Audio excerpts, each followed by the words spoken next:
Coming up on Tech News today, we find out that robots are patrolling the DMZ and they have orders to shoot to kill. Also, the Toyota cars may not have been defective. And if you're using the internet, you're probably breaking the law in Massachusetts. All that and more coming up.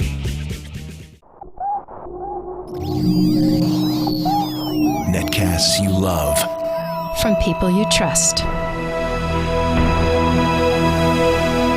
This is TWiT. Bandwidth for Tech News Today is provided by Cachefly at CACHEFLY.com.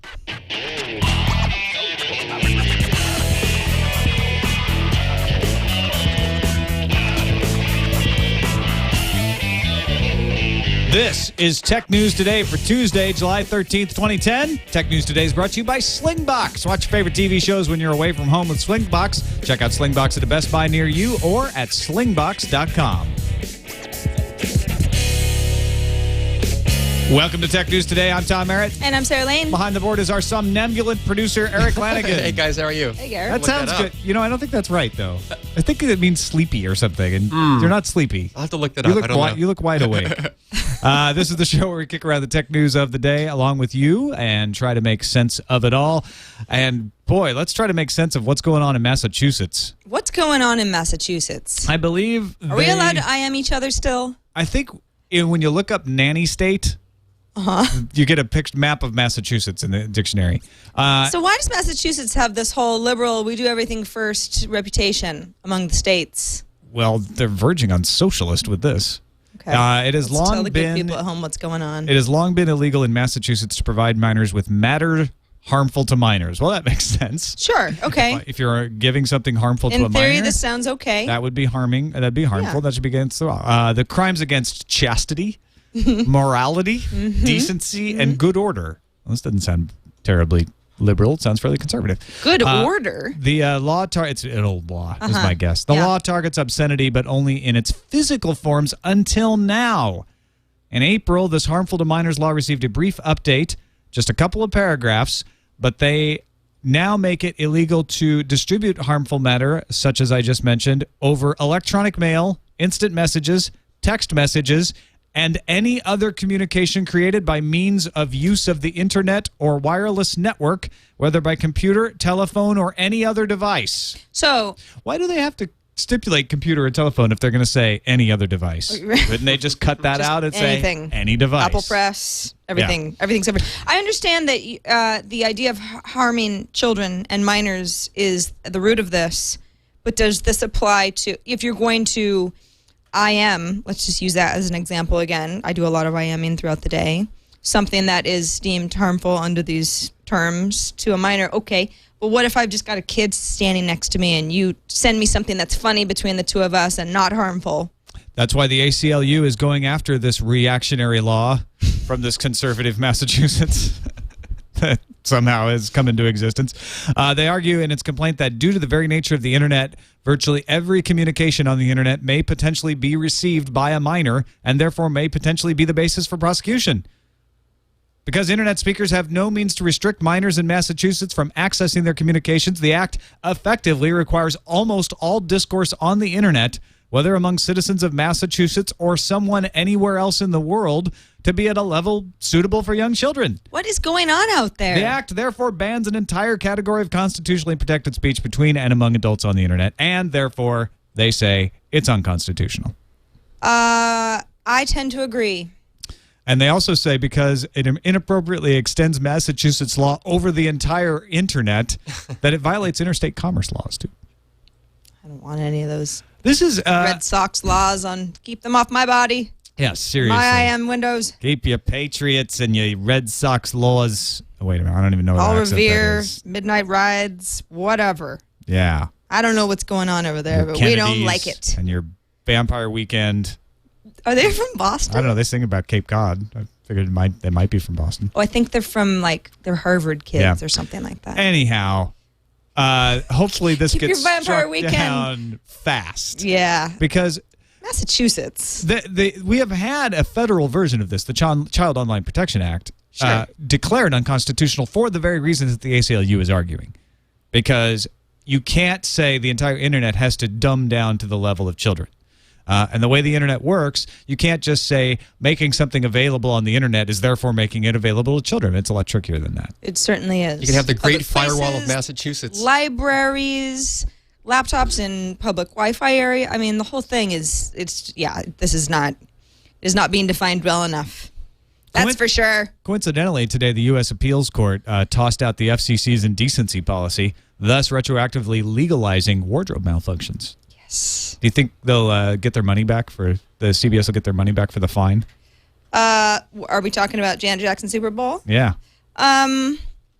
Probably not. Probably not. No, my guess is that money's they'd been spent by the FCC on low at 9. But now that we don't have to be decent, I can come up with all kinds of stories. On decent cover-up wear, robes. On very abayas. fluffy robes. Microsoft is releasing Windows Phone 7 Tools Beta. Preview phones will be arriving to developers next week, so we'll probably see a rash of reviews of new Windows Phone 7 prototypes out next week. So if you're a developer, you're excited about this, and if you're people like us, you're excited to hear about what people can put together. Yeah, well, at least initially. We'll start to get a better idea of what kind of apps the developers will be creating for this.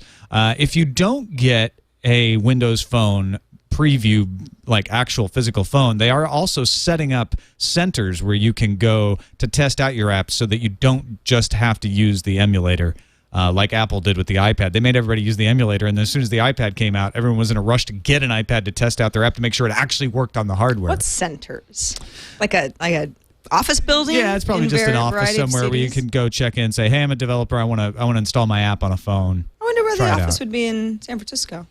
I imagine Microsoft's got an office in San Francisco. They could open up for that. That's a good question, though. Anybody knows? TNT I'd like TWiT.tv? I'd like to know how that whole process works. You ring the doorbell, and I'm a developer. You have to show your developer ID card. Right, you have a developer ID card. Have to answer a few questions. They ask you to compile a few lines of code. Right. And then they let you. Yeah, you're out of here. No, I'm sure there's probably a developer's website where you can Sure. log in and reserve your appointment, make an appointment. Crash them. Apple's shares are in the toilet. That's because I dropped them. No, I'm actually I don't own any shares in Apple. I'm not allowed to own shares in Apple. I don't either. Because it would violate my conflict of interest. objectivity. That's right. However, if you own shares of Apple, you might want to look in your toilet because shares of Apple slid more than 4% on Tuesday. That's hardly the toilet. That's like off the credenza. It's like the sink. Higher than when a lot of people bought Apple stock a couple years ago, and it seemed high at the time. Here we go. By the way, Ariel says 835 Market Street, Suite 700, San Francisco, California. Sweet. If you would like to. Love the chat room. To go. Drop on by. Tell them we sent you. We don't know if that's the address of Microsoft. Could be someone's grandma's apartment. We have no idea. Ariel's The right zip code. frenemy's house. Right. Don't bring pie. Tell them Ariel sent you.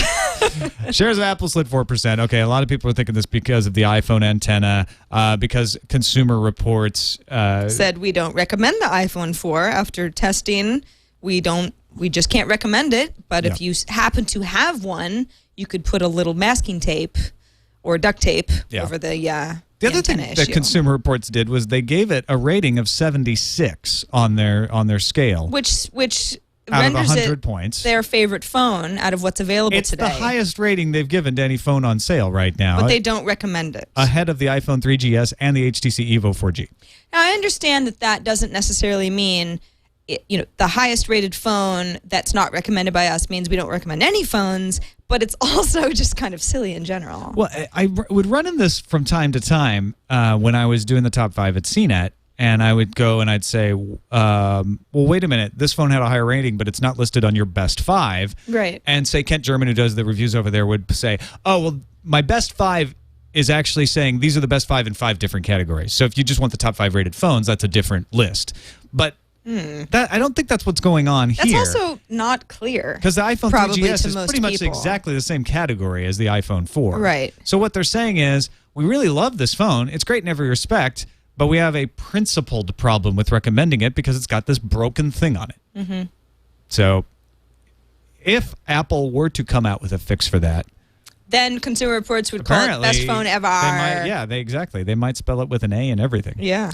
Also, Apple analysts are saying that this is a good time to buy stock because they don't really think that the iPhone 4 antenna problems are going to have a major effect because, frankly, people still buying them in droves. That's the main issue, isn't it? Is that if nobody was buying these phones, or if at least selling had dropped off dramatically, then Apple would be forced to go, okay, we got a real big problem on our hands. But that's not what's happening.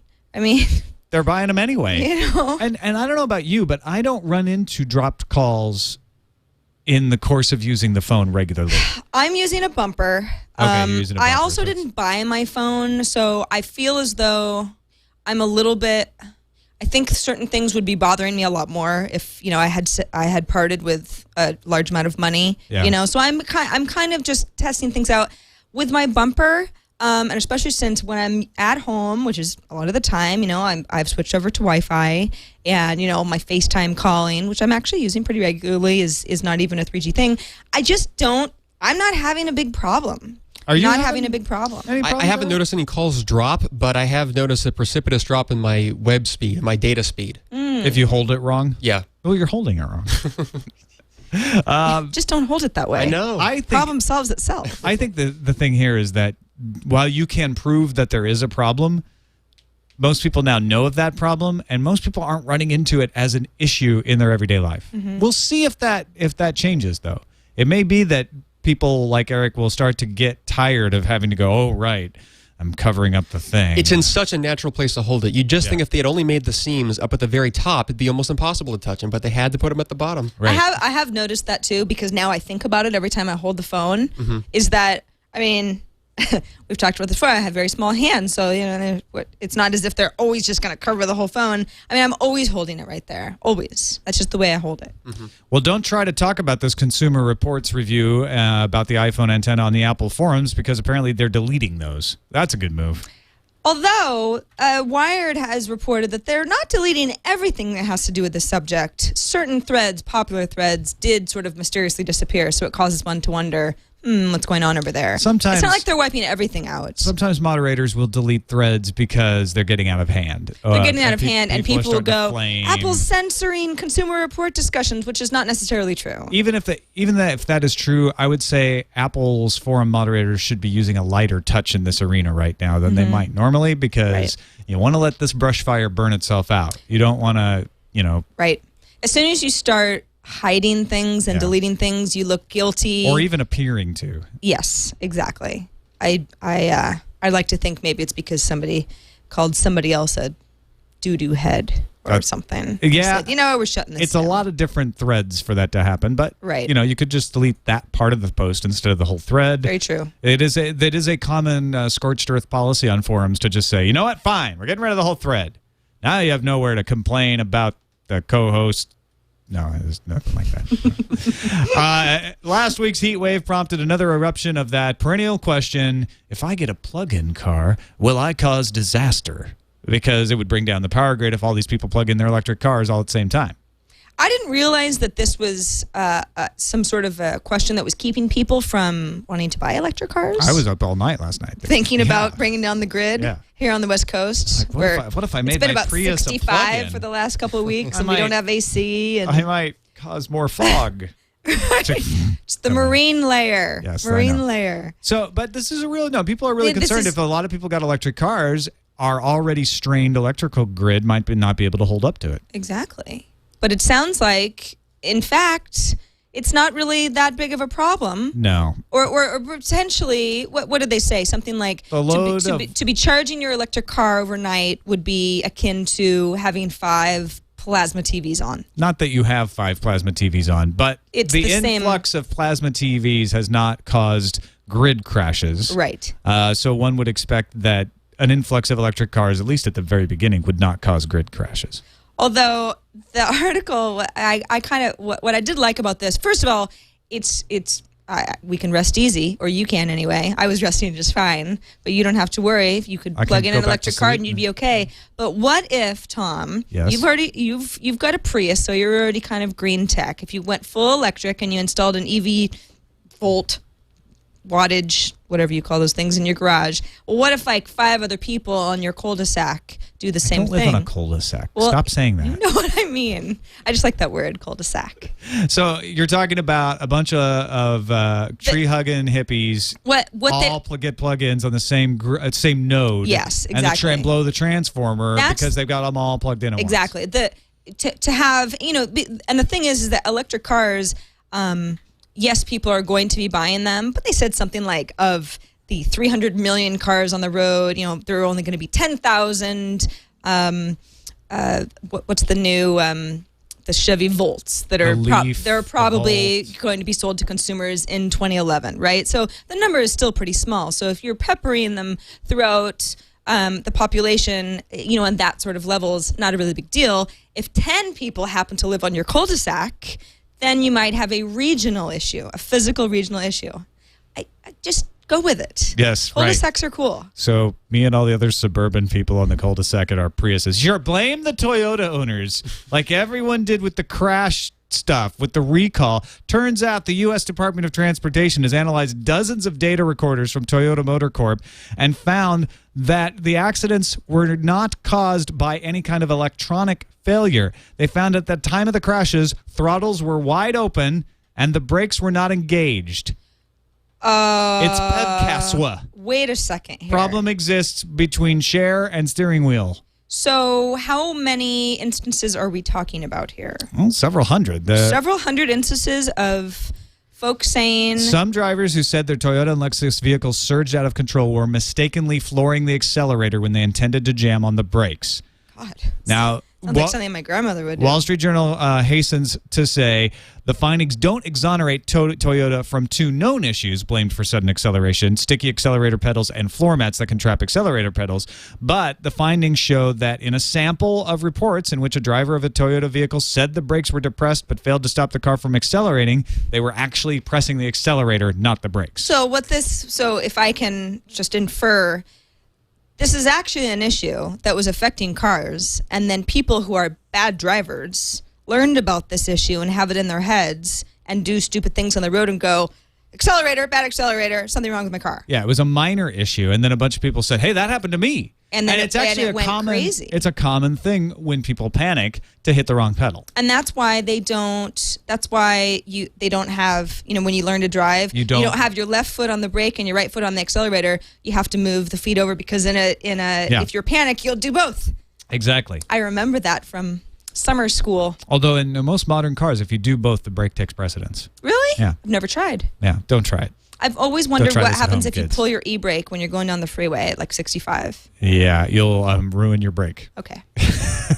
It'll slow your car I just down a little wonder. bit. Yeah. I haven't tried it. Well, it's an emergency brake on purpose, or I thought you would just do some crazy donuts. I don't think it locks you up. I don't think it's that good of a brake. It just will help slow you down. Yeah. But I'm sure we will now get emails from many people who actually know how they work to clarify. It's kind of interesting how Toyota got really beat down by this whole thing. This story is not new, right? It's kind of interesting how they just sort of had to take it. Remember, they have all those sort of Toyota PSA kind of commercials. We're investing $1 million a day to make you safer and while they're quietly conducting some tests and then kind of have to come, because they can't do that right away. They have to make sure that their information is solid before they go, yeah, not really what happened, even though our reputation is kind of in the... Well, yes and no. National Highway Transportation Safety says that they have found one example of a fatality that was caused by a malfunction, a mechanical malfunction, but they haven't found any electronic malfunctions, and they're not done with their entire study. They're not going to come out with the full-on report. This is just Wall Street Journal got a hold of some early results. So, Walmart is advertising a $200 Kinect bundle. You get the hardware, a $30 gift card for online purchases in Xbox Live, and a game, Kinect Sports, all for $200. I think that means the $150 price point for Kinect's probably right on. So Walmart was the official outer of the Kinect $150 or $149 price tag? Yeah. Because this is something that people had been talking about already, but this is an actual... this is an email. It was an email promotion, but it exists. Yeah, the Kinect pricing is leaked out because we had the GameStop putting them up for pre-order, and we had Amazon putting them up for pre-order, and now we have Walmart putting it up for pre-order as a bundle. So I don't know why they just don't come out and say this is the price, since everybody's pre-ordering them at $150 or $200 for a bundle. What would be what would there possibly be as a good reason not to just say here's our price point? I mean, because what can they really change at this point? If they were decided they wanted to make it more expensive so they make more money. Sandeep Agarwal of Kerosene Company wrote Monday that Kinect could help industry gaming market generate $2 billion in its first year, with Microsoft snagging $1 billion of that. So they get greedy. Analysts. Raise the price. You can't spell analyst without list. That's right. Or stall. Or null. Man claims to own 84% of Facebook. It's a lawsuit in New York where Paul D. Seglia of Wellsville, New York, claims that he entered into a contract with Facebook founder Mark Zuckerberg in 2003 to design and develop a website that would ultimately become the Facebook. And he was paid a $1,000 fee and a 50% stake in the final product, which eventually launched, became the Facebook that we all know. He also says, to get the other 34%, that he was granted an additional 1% stake per day until the website was completed, giving him an 84% stake in the company as of February 4th, 2004. Judge Thomas Brown issued a temporary restraining order blocking any transfer of assets from Facebook earlier this month after Facebook requested the case be dismissed. So when Facebook requests that the case be dismissed, they're not saying this guy is just making the whole thing up, we've never heard of him. They're just saying this particular situation is not worthy of a case. Correct. By the way, this guy, and I'm not saying that the two are related in any way, but he has a bit of a record for trying to swindle money. He has been accused of defrauding his customers. In a wood chip company.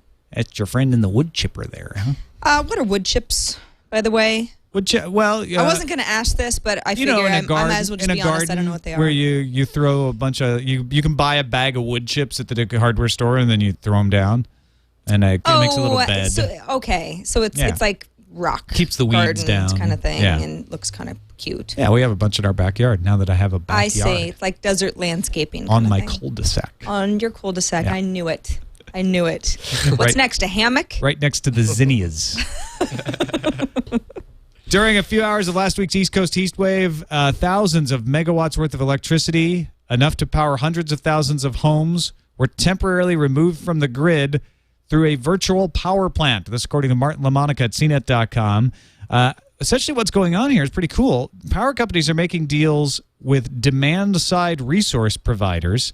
Those companies go out and collect agreements from factories and industry and office buildings and grocery stores to allow their power to be shut down a bit at certain times when the grid is taxed, so that they don't shut their power down all the way, but let's say they just kind of dim the lights a bit or the air conditioning goes off. Okay, so somewhere like the TWiT cottage would be a bad example because we need our power. We have that already. The dimming of the lights, that happens regularly. Yeah, you may not know nobody's that, paying us. We're already on this. Involuntary. But a grocery store, especially at, in the middle of the day, well, a lot of grocery stores now don't have windows. The old style used to have those kind of little crescent windows. But in the middle of the day, you dim the lights a little bit. Nobody's going to be mad about that. The customer's going to be able to go about their day. Not a big deal. If somebody's paying you, I mean, are they paying you only if they have to pull back your power, or are you getting a reduced energy bill every month just to be a partner in the program? I think you get paid per use, right? Okay. So the example they give is a supermarket has the lights dimmed for 15 minutes or so. It's not a big deal for the supermarket, right? But in the aggregate, they're doing this with tons of different businesses, and so they can save, in the example here, the 2,500 megawatts for 3 straight hours on Wednesday. A full-size nuclear power plant generates about 1,000 megawatts. Sure. So this was a huge way to not have to actually buy more power, which would be expensive. People trading you give around some small payments, and they want to start using this with the household users, with small customers, because again, in the aggregate, if you're not at home, right, and they say, you know what, we're going to reduce the energy going to your home by 10% while you're out during the day, I'd be so and all we'll over give you, this. and we'll knock a little bit off your electrical bill for doing it. And they can do that with enough places. They could save a ton of wattage. I feel like I would say ton. yes You to can this weigh the even if they wattage. didn't knock anything off my electric bill. I'd just say, okay. No, I want to get paid. Do you? Yeah.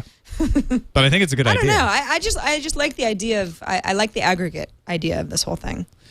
South Korea, on the other hand, is trying to kill you with robots. Actually, only trying to kill you with robots if you are in the demilitarized zone, which you had no business Which being is the in border the they share first with place. North Korea. Yeah. Which is the two countries. There's some history They're there. still at war.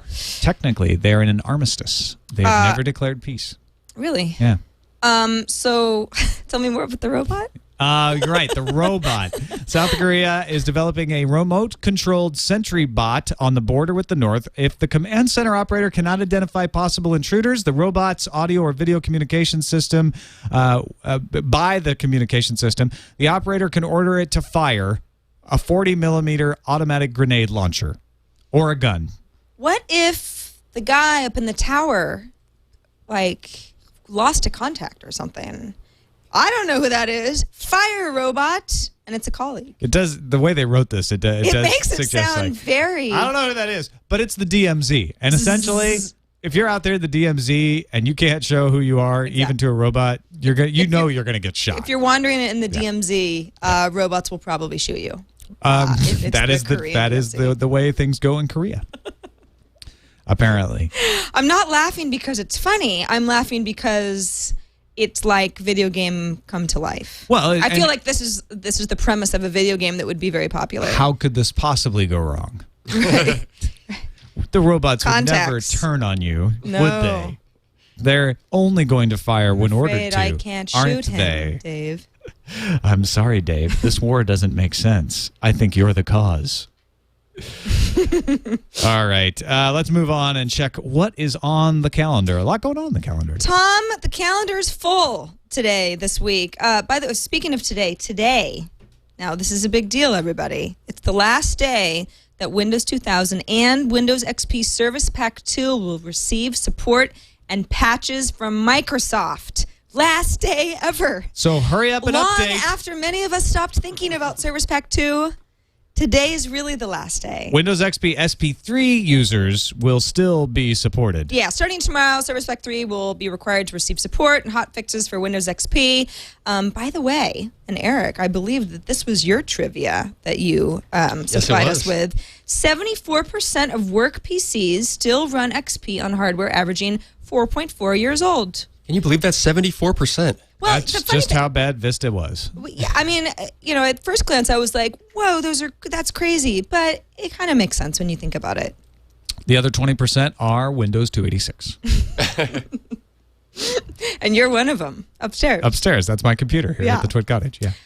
The Bing team says, "Yahoo, we're on track for the fall." A little vague on profitability. Yes, but Bing will be integrated into On Yahoo track, yep. in the yep. fall. Coming this fall. Coming this fall to a An theater near all-new you. search engine.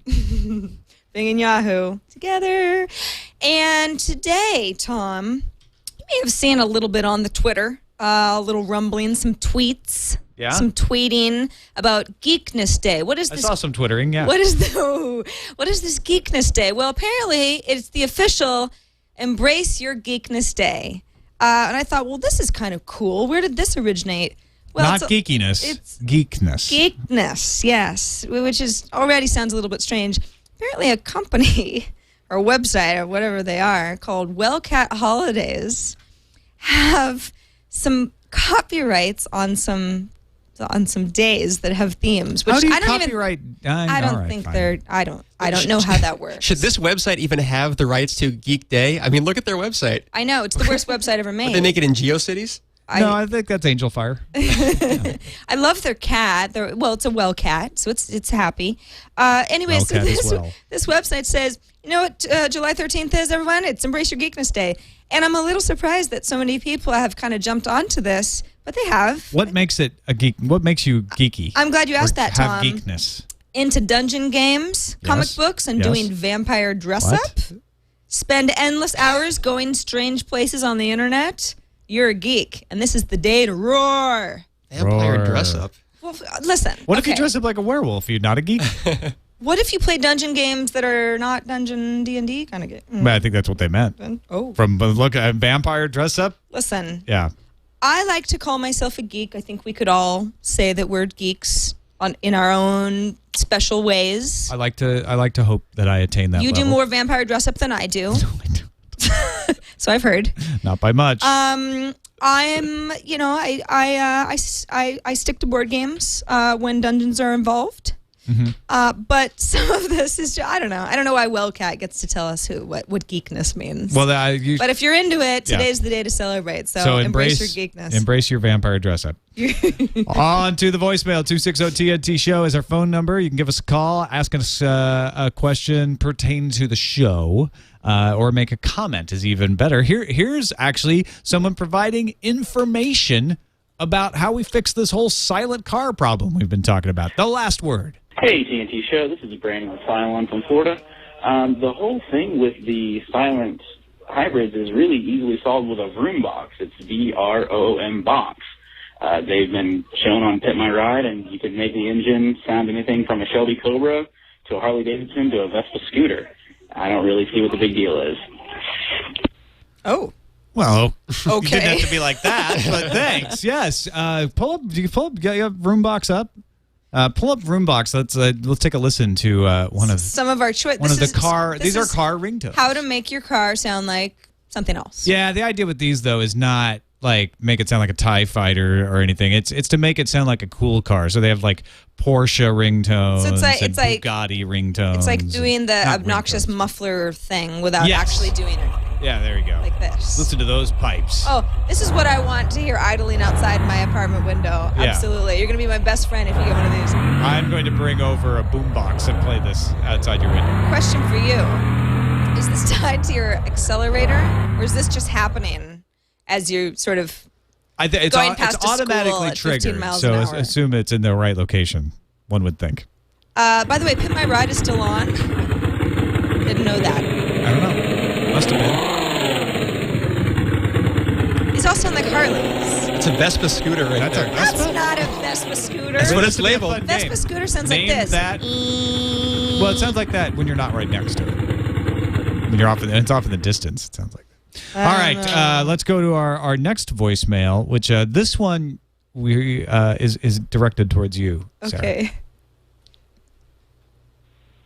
Hey, Sarah. Just in case you didn't know, Tom hates it when you point out his segues like you did Friday. He quit his last show because somebody kept doing it. Hello, Brian. Tom, I'm talking to you. Don't keep doing it, please. I can't change my RSS feeds again. It's too painful. Thank you. I love him. Wait a second. I didn't quit my last job because Are Brian you that Tong big of a prima donna? I mean, I knew you were difficult to work with, but no, I would just say pointing out of the segues. when you do a segue and someone points it out, it's no longer a segue anymore. That's all. That's exactly that's he's true. Exaggerating. The problem is that sometimes, and I think the TNT audience will back me up on this. Sometimes your segues are exceptionally good, and I get excited about it. And sometimes these things just come out of my mouth. Yeah. And I go, that was so good. I love that segue. How about that segue in the chat room? And you just want to tell people about it. And I just want to, I want to be like, I think you're awesome, and I don't want you to quit. No, I didn't quit because of that. Because you're so awesome. No. I'll stop. You're not that great. You're just okay. But you know what is please great? Stay. What? Our sponsor, Slingbox. They'll let you watch your home TV anywhere you go. That was such a good segue. Don't point it out. It was a good segue. That was a horrible segue. That was maybe the worst. That was probably the worst segue I've ever done. You're put on the spot now. I have to stop paying attention. Not paying attention. Do we have sponsors? I don't know. Anyway, horrible segue or not, Slingbox does let you watch your TV anywhere you go on most any portable device. You can watch it on a BlackBerry, on a laptop, on a MacBook. MacBook is a laptop, but I'm just being more specific there. Android mobile phone. So essentially, you go to Best Buy, you buy Slingbox, you take it home, you plug it into your TV, you plug it into your internet, and then you leave your house. You go somewhere else with your internet-connected device, and you say, hey, yeah, I know we totally missed that Eureka episode, but I got it on my DVR, and your friend's like, well, I can't come all the way to your house to watch it. And you're just like, no problem. I'm whipping out my BlackBerry, and we'll just watch it right now together. Done. See? Problem solved. It will save your friendship, so go buy one. Slingbox, pre-recorded shows from your DVR, any of the stuff you get at television, watch remotely. Find an in-store demo at a Best Buy near you or visit slingbox.com. Don't end up walking around the demilitarized zone. Get a Slingbox and save your friendships. Exactly. On to the emails to TNT@twit.tv. Brian E. writing in says, aren't dictionary attacks more about playing the numbers than hacking a single account? So a hacker gets 1,000 account names, tries to log in with, say, password, then they try each account one time, and therefore they wouldn't trip the 3-strike limit.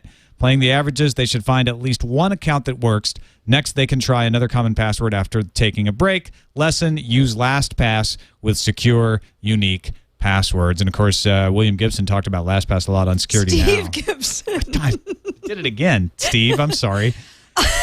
It's flattering, I suppose. Totally. At least I hope it is. It's absolutely. Steve Gibson talked about Debbie it. Gibson, I might feel a little weird about the whole thing. And William Gibson, also Steve part Gibson of the TWiT network. About it on Security Now. So anyway, but Brian brings up a really good point here, which is they don't go after you particularly. Right. You know, we're being a little narcissistic in our analysis of like, oh, they're after my data. They just go after like every Yahoo account. Right. And they To see try what they each can. one once with that dictionary cranking away. And so they don't time out with the 3 strikes because they've just moved on. But if you have a dictionary word, you're at a higher chance of falling to that attack because it's going to keep going. They just let that thing crank away for days. I mean, is there anybody out there going, well, I like my dictionary word, and you know what? I'm keeping it. Yes. I hope not. I bet there is. In the chat room right now, raise your hand. Who are you? Come on, chat room. If anyone raises their hand, they get kicked. Anyway, as Mel Gibson was saying on Security Now, 2 days ago, I saw a rig that could hold that tanker. All right. I apologize, Mr. Steve Gibson. I have followed your work since long before I ever knew about TWiT, and I feel horrible that I keep doing that. Can you read? Can you read the next email? I don't get this person's name right. All right. Khalid, the economist, self-proclaimed, I guess, from Abu Dhabi writes, Tom. Yesterday, while discussing Consumer Reports' review of the iPhone 4, all of you collectively said that we need to push Apple to fix the phone, to fix the iPhone. Well, there's a better way to fix products by not buying them. No. If the iPhone 4 continues to sell like hotcakes, as proven by the fact that it's out of stock in most places, Apple doesn't have to have any incentive to fix anything. And if I'm an Apple shareholder, I wouldn't want them to spend more money on something that's selling well. Love the show. True. Although I think the opposite argument here is like, I didn't know it was broken when I bought it for the first wave of people. Sure. For the people still going in and buying it now, you got no excuse. Sure. You should know that this thing is broken. But If you're buying it But willingly, for those of us who got it day one, I guess you could return it.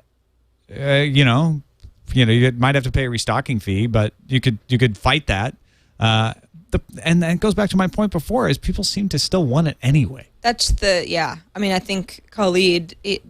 That's exactly how. If there are products that are bad, or there's the company's got bad intentions or whatever. I mean, the best thing that consumers can do is boycott, right? Yeah. Don't buy it, then they have to change their ways. That's how it works for a lot of things. So in theory, this is fine. It just doesn't seem to be the case.